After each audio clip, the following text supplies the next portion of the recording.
রাতে খেলা চলছিল। আমি বেশ কয়েকবার জিততে যাচ্ছিলাম, কিন্তু শ্বশুর এমন কিছু চাল দিলেন যে আমি হেরে গেলাম। আমি মজা করে বললাম, আপনি ইচ্ছে করেই আমাকে হারাচ্ছেন, তাই না? তারপর সারা রাত যা হলো আপনারা শুনলে অবাক হয়ে যাবেন। আমার নাম রূপা। আমি মাত্র ২৬ বছর বয়সে বিধবা হয়েছি। স্বামীর মৃত্যুর পর আমার জীবন যেন একেবারে থেমে গিয়েছিল। শ্বশুর বাড়ি ছেড়ে বাবার বাড়ি ফিরে আসি, কিন্তু সেখানে সৎ মায়ের আচরণে দিন কাটানো অসম্ভব হয়ে উঠেছিল। এমন সময় আমার শ্বশুর একদিন আমাদের বাড়িতে এলেন।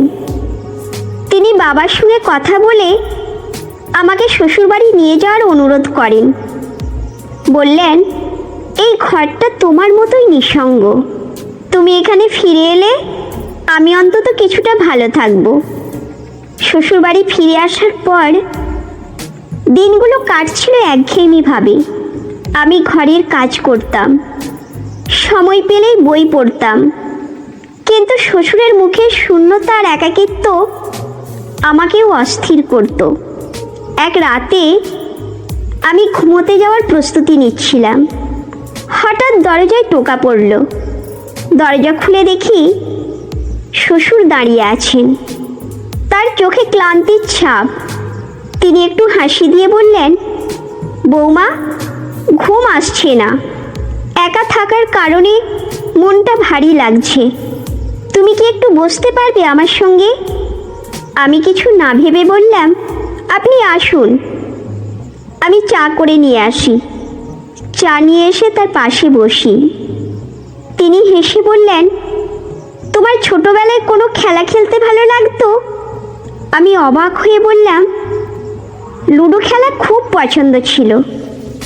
তিনি তখন ঘর থেকে একটা পুরনো লুডোর বোর্ড আর কিছু গুটি বের করে আনলেন।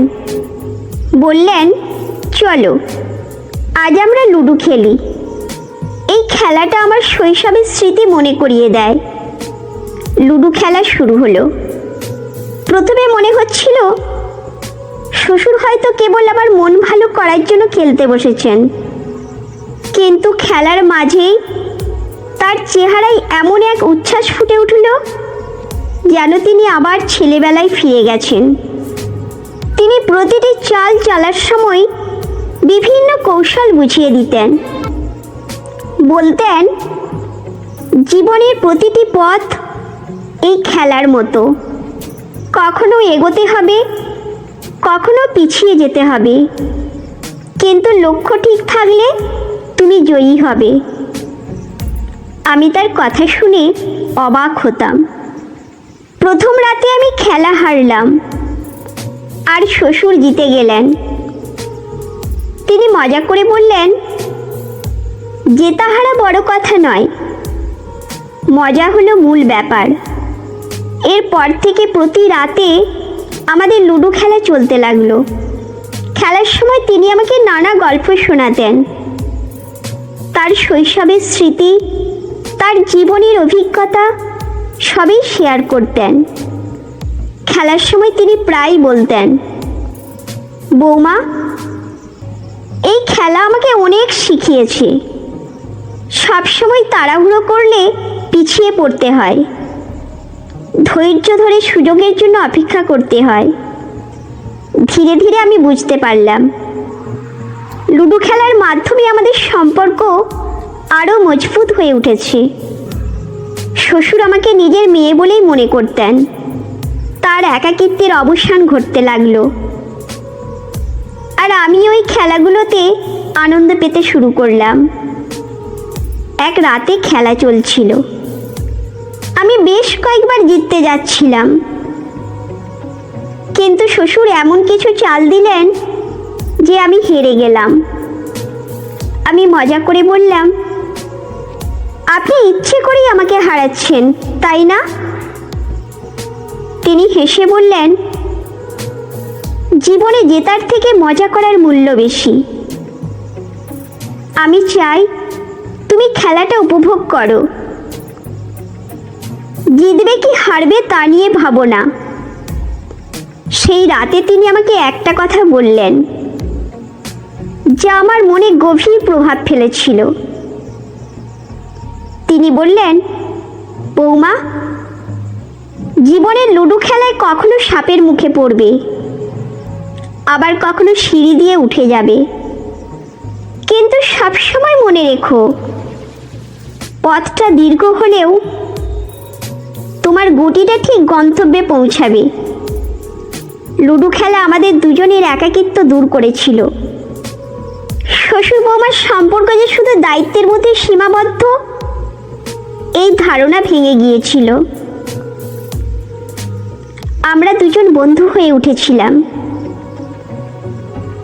এই গল্পটি আমাদের শেখায় যে সম্পর্কের গভীরতা এবং পারস্পরিক বোঝাপড়া কেবল দায়িত্বের মধ্যে সীমাবদ্ধ নয়।